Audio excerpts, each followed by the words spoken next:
Hey guys, how's it going? Hope you're doing well. My name is Crown, and today I'm going to read you some very interesting stories that I hope that you're gonna love. And now, without further ado, let's go!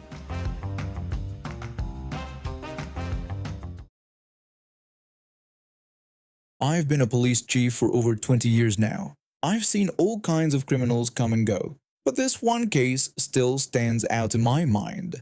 Not because it was particularly complex or dangerous, but because of the sheer stupidity and entitlement of the person involved. It all started when I got assigned to transport a convicted criminal to prison.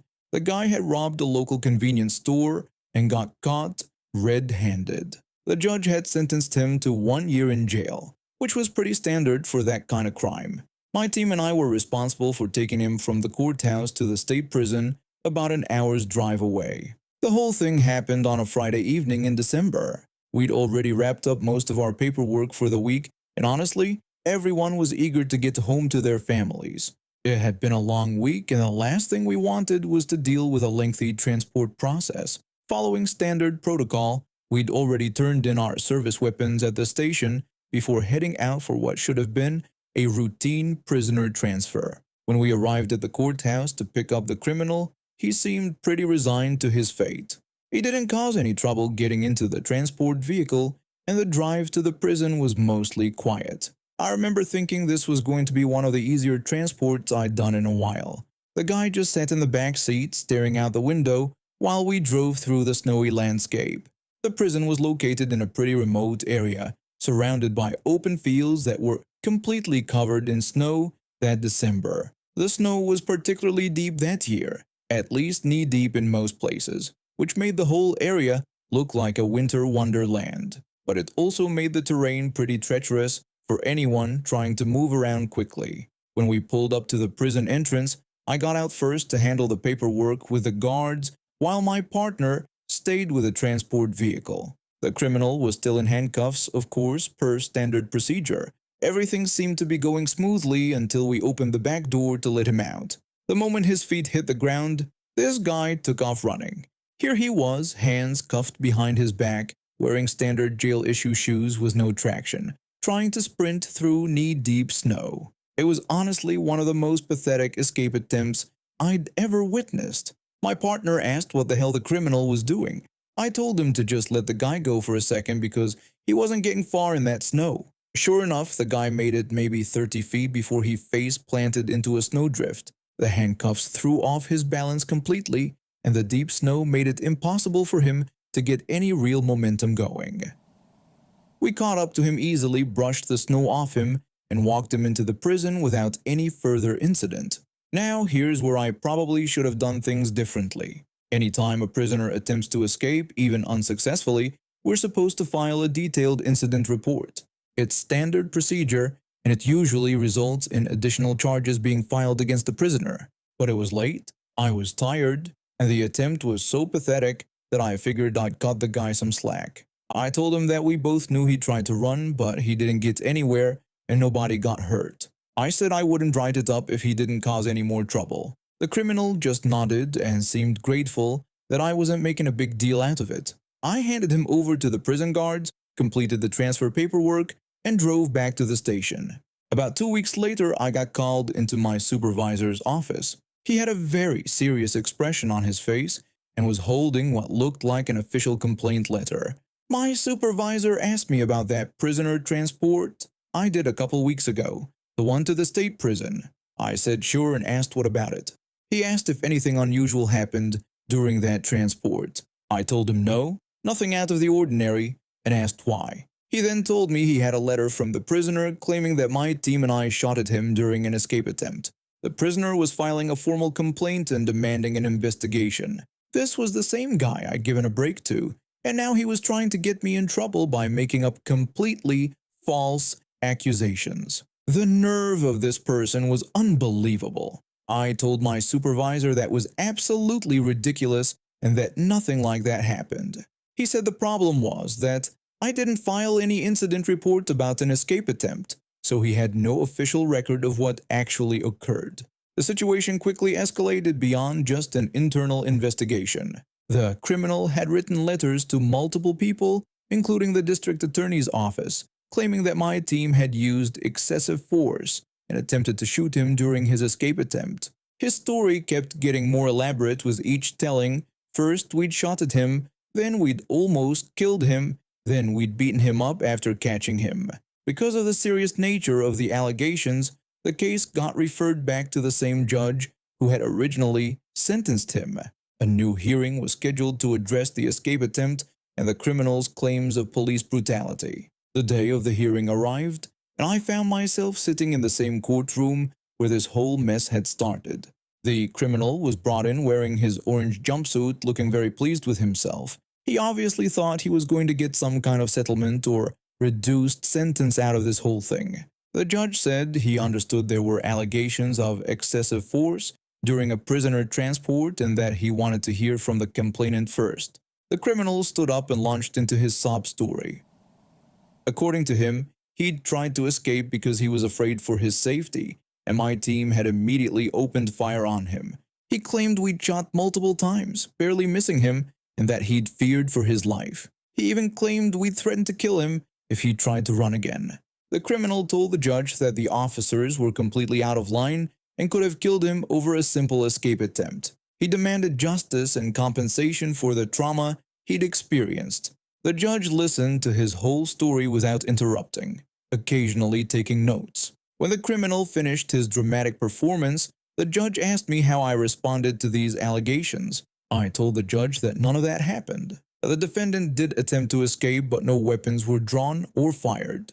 We apprehended him quickly and without incident. The judge asked if I had any documentation of this escape attempt. I said no, that I chose not to file a report because the attempt was so brief and unsuccessful. The criminal's lawyer jumped on that immediately, suggesting that the lack of documentation proved we were trying to cover something up. For a moment, I was worried this might actually go badly for me. The criminal was grinning like he'd already won. But then I remembered something crucial. I told the judge I'd like to present evidence that proves these allegations are impossible. I pulled out the weapon sign-out log from the police station. Every time an officer checks out a service weapon, they have to sign for it, including the exact time. When they return it, they sign again with the return time. I explained to the judge that this document showed that my team and I returned our service weapons to the station armory at 4:30 p.m. on the day in question. The prisoner transport didn't begin until 5:15 p.m. We had no weapons in our possession during the entire transport. The judge examined the document carefully, then looked up at the criminal with a very different expression than before. The judge asked the criminal if he was telling the court that these officers shot at him with weapons they didn't have. The criminal's face went completely white. His lawyer was frantically shuffling through papers, trying to come up with some explanation. But there was no way around it. The timestamps were clear and verifiable. The criminal stammered that maybe the officers had backup weapons or something. The judge cut him off and said that was enough. He pointed out that not only had the criminal wasted the court's time with false allegations, but he'd also admitted to attempting to escape from lawful custody. The judge was clearly not amused by the criminal's attempt to manipulate the system. What followed was one of the most satisfying moments of my career.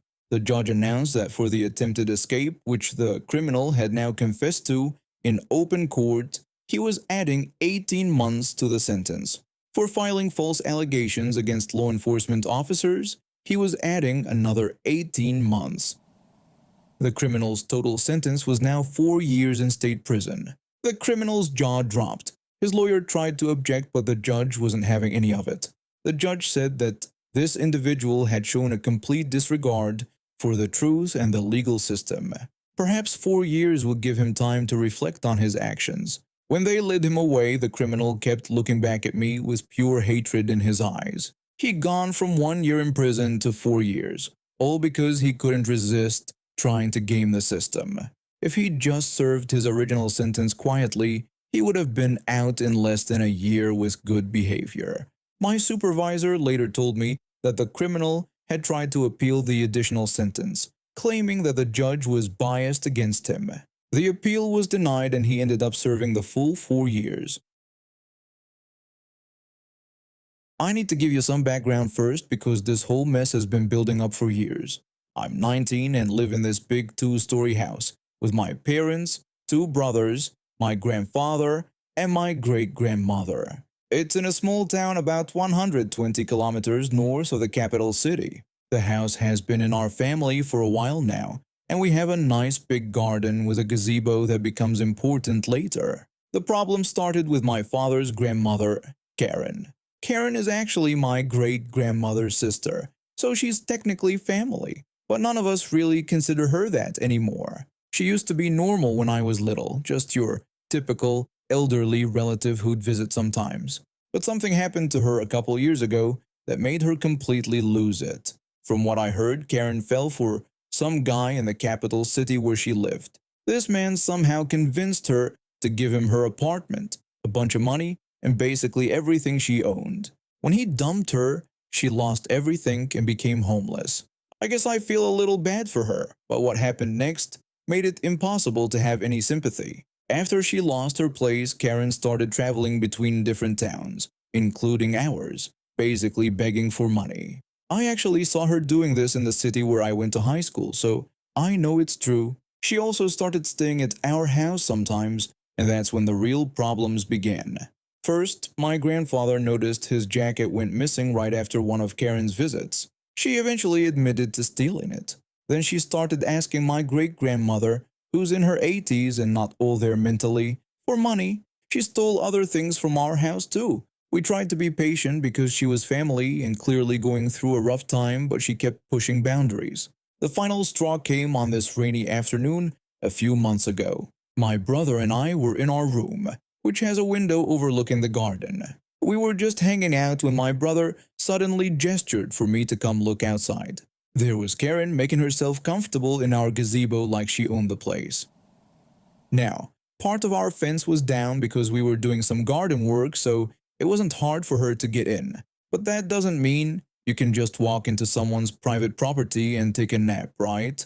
I usually don't like confrontation, but seeing someone invade my home like that triggered something in me. I put on my jacket and headed outside. By the time I got to the gazebo, my grandfather was already there and he was not happy. My grandfather was yelling at Karen, threatening to call the police if she didn't get out of our property immediately. Karen has this horrible screeching voice that I remember from when I was little. It's like nails on a chalkboard.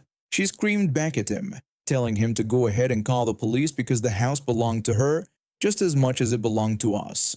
For context, Karen claims the house used to belong to her at some point way back, but we bought it fair and square years ago. She didn't own a single brick of it when this happened. My grandfather told her that was complete nonsense since we had bought the house years ago. My grandfather went inside to call the police while I tried to handle the situation. I told Karen she needed to leave because she couldn't stay on our property. She ignored me completely and kept making herself comfortable in the gazebo, shouting and calling us all sorts of names. A few minutes later, two police officers showed up at our front door. My grandfather pointed at Karen and explained to them that she was trespassing on our private property. Karen immediately started her sob story, asking my grandfather if this was how he repaid her after everything she had supposedly done for us. The funny thing is, she never did anything for our family. If anything, she'd been nothing but trouble and stress for everyone, especially my poor great-grandmother.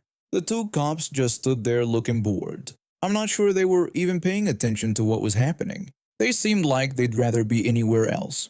Karen kept screaming at us, calling us ungrateful jerks, and asking if this was how we treated an old helpless woman.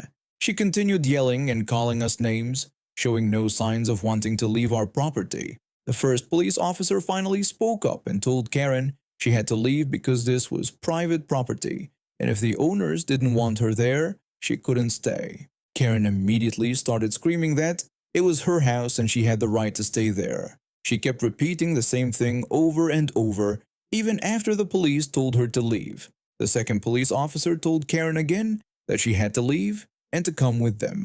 The officers didn't handcuff her or anything, but I'm pretty sure my grandfather physically helped her off the property. She finally left, but not quietly. She spent the next hour walking up and down our street, screaming at the top of her lungs about how terrible we were to anyone who would listen. Our neighbors got quite a show that day.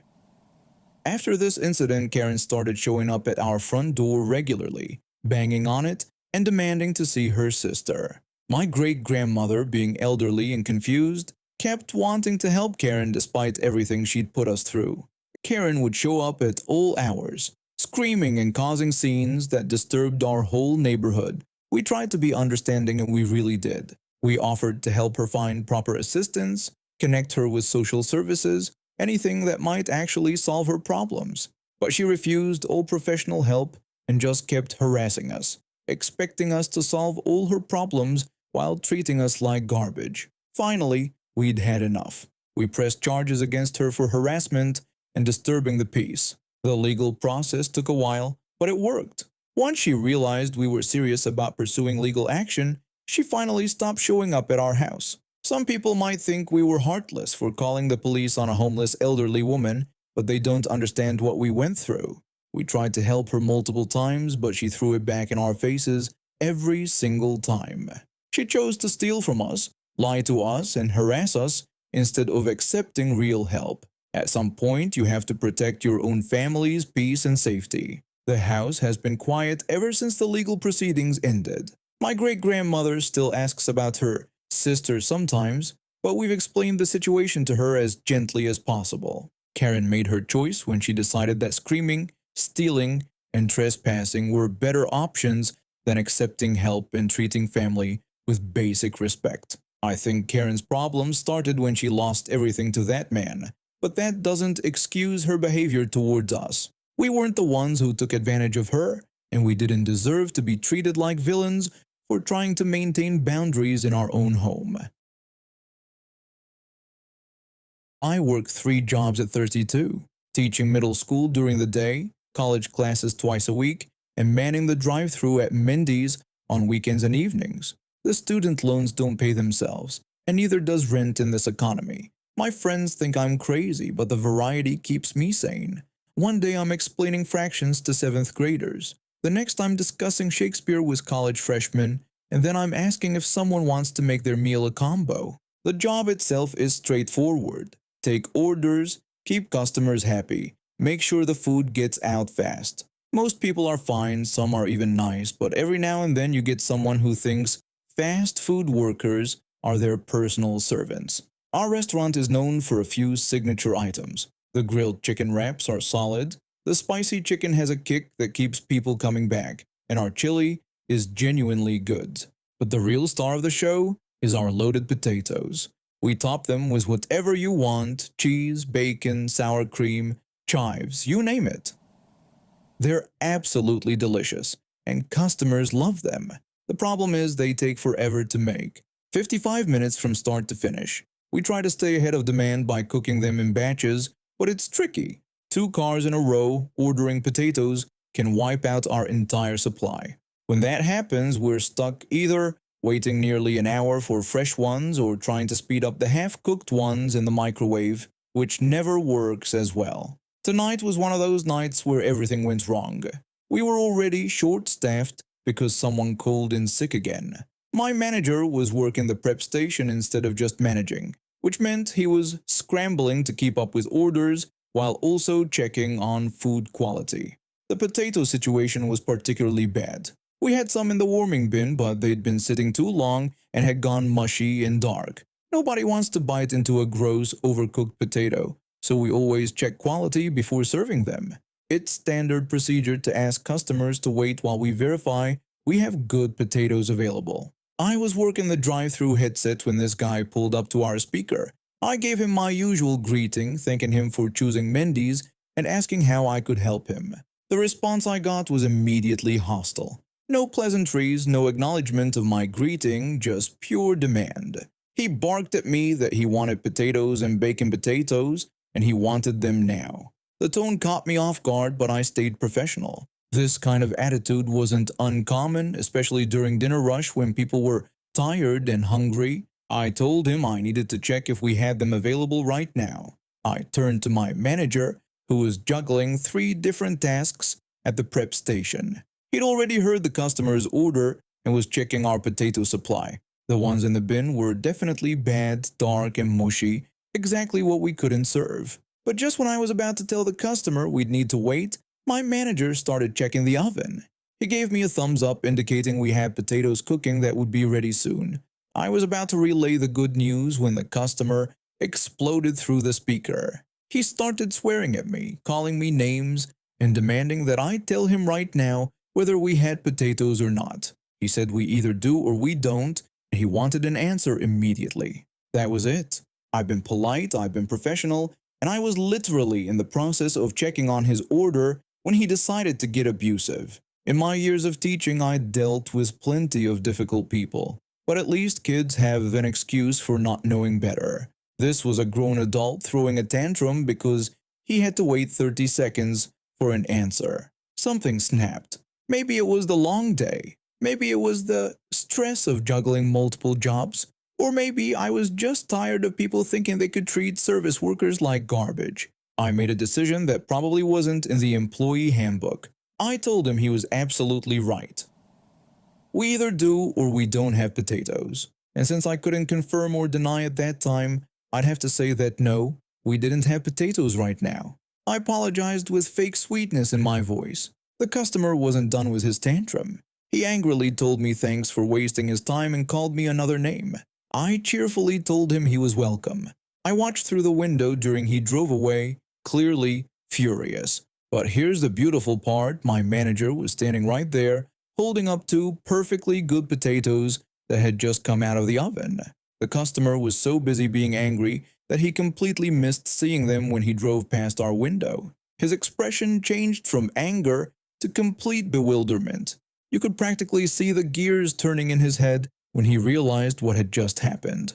My manager just shrugged and put the potatoes back. We both knew the customer had brought this on himself. If he'd been even slightly patient or polite, he would have gotten his order. Instead, his attitude cost him exactly what he demanded so rudely. The irony wasn't lost on me. Here I was, someone who teaches kids about respect and patience during the day, dealing with an adult who had less self-control than my 7th graders. When my students get impatient, I can send them to detention. Fast food customers just drive away angry, which honestly seems like a worse punishment. The funniest part came the next day at school. I was getting my students ready for the Pledge of Allegiance, and out of pure habit, I said my Mendy's greeting instead. I thanked them for choosing Mendy's and asked how I could help them. The kids looked at me like I'd lost my mind. I had to explain that I work at a restaurant and somehow my brain got its wires crossed. They thought it was hilarious, and honestly, so did I. At least I didn't try to send my fry cook to detention. Working multiple jobs isn't easy, but moments like these remind me why I do it. Not just for the money, though that's important, but for the stories. Every job teaches you something different about people and about yourself. Teaching shows you patience and growth, and food service shows you exactly how people treat others when they think nobody important is watching. And now we have reached the end of today's stories. Thank you for watching, and see you next time.